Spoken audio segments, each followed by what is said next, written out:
मैं Atul Raina, general secretary MLA contested United form. जैसे कि आप देख रहे हैं कि अभी एक बजट आया है और बजट जो होता है वो जनहित में होना चाहिए, और वर्तमान समय में जो सरकारें बजट बना रही है वो कहीं से भी कॉपी पेस्ट करके आम जनता पे थोपती जा रही है। हालांकि जो बजट होता है वो जनहित में होना चाहिए। यहाँ पे जनहित में ना होकर के राजनेताओं के हित में ही बजट आ रहे हैं। यदि आप देखें तो जो लोग विगत 10 वर्षों से 20 वर्षों से सरकारी ओहदों में अस्थायी रूप से सेवा दे रहे हैं, उनको केवल मात्र 10,000 20,000 रुपये मासिक वेतन दिया जा रहा है। और ये जो लोग पहली बार एमएलए बन के आ रहे हैं, इनको 1,60,000 रुपया वेतन दिया जा रहा है। क्या इनकी काबिलियत है 1,60,000 रुपये लेने की? और जो लोग 20-20 साल से अपने पदों पे अस्थायी रूप से कार्यरत हैं, उनको केवल मात्र 10,000 रुपये और 20,000 रुपये वेतन दिया जा रहा है, हालांकि उससे भी कम।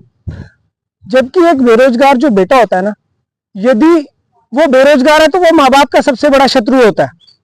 और यहाँ पे जो माँ बाप नौकरियां कर रहे हैं, जो बुजुर्ग नौकरियां कर रहे हैं, उनके बच्चे हमारे जितने जितने जवान हो चुके हैं, उनको केवल मात्र 10,000 20,000 रुपया वेतन दिया जा रहा है। क्या ये सरकार जनता के साथ, मुलाजिमों के साथ न्याय कर रही है?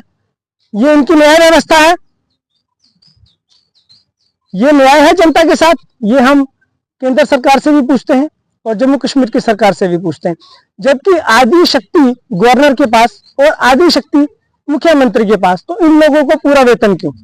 मैं तो कहता हूं हमारे गवर्नर का वेतन भी आधा होना चाहिए और मुख्यमंत्री का वेतन तो कच्चे मुलाजिमों जितना होना चाहिए जितना वो कच्चे मुलाजिमों को दे रहे हैं। ये कच्चे मुलाजिम किसने लगाए थे? हमारे माननीय मुख्यमंत्री जी ने। ठीक है, और अब ये दूसरी बार मुख्यमंत्री बन के आ रहे हैं और फिर भी ये लोग कच्चे। तो आप लोगों के पास तो इतनी संपत्ति है कि यदि आप लोग वेतन ना भी लें तब भी आपका घर अच्छे से चल सकता है, लेकिन ये जो कच्चे मुलाजिम है इनका घर नहीं चल सकता। और आज आप इन लोगों को डंडे मार रहे हैं, सड़कों पर ला रहे हैं। मैं कह रहा हूं आप लोगों को सिक्योरिटी की जरूरत नहीं है। सिक्योरिटी की जरूरत उन सच्चे नेताओं को है, उन सच्चे लोगों को है जो सरकार को जागरूक कर रहे हैं। सिक्योरिटी उनको मिलनी चाहिए, उन लोगों को क्या जरूरत है?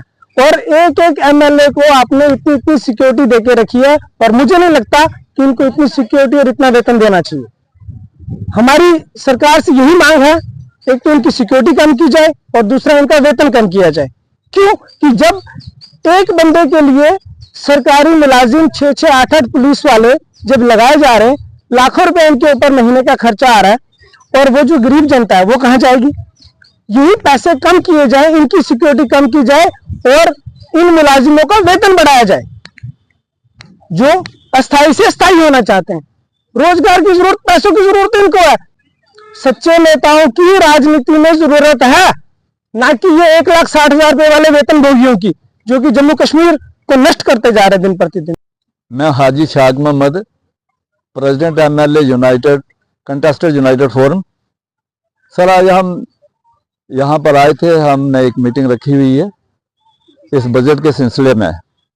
तो बजट को देख के और सुन के बहुत ही आहत हुए हैं, क्योंकि सरकार को बजट जो है वो जनता की उम्मीद के साथ उतरना चाहिए था, जो कि वो नहीं उतरे हैं। इसलिए हमें नहायत अफसोस है इस बात का कि जो इन लोगों ने प्रॉमिस कर रखे थे।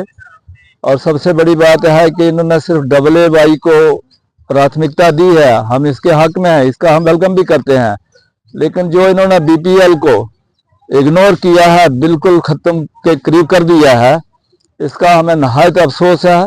और कैजुअल वर्कर्स जो 25, 24, 25, 20 साल 15 साल से इंतजार कर रहे थे, जो कि गवर्नमेंट कमिटेड भी थी, तो उनके लिए उन्होंने कुछ भी नहीं किया है। इसलिए हमें बहुत ही अफसोस है इस बात का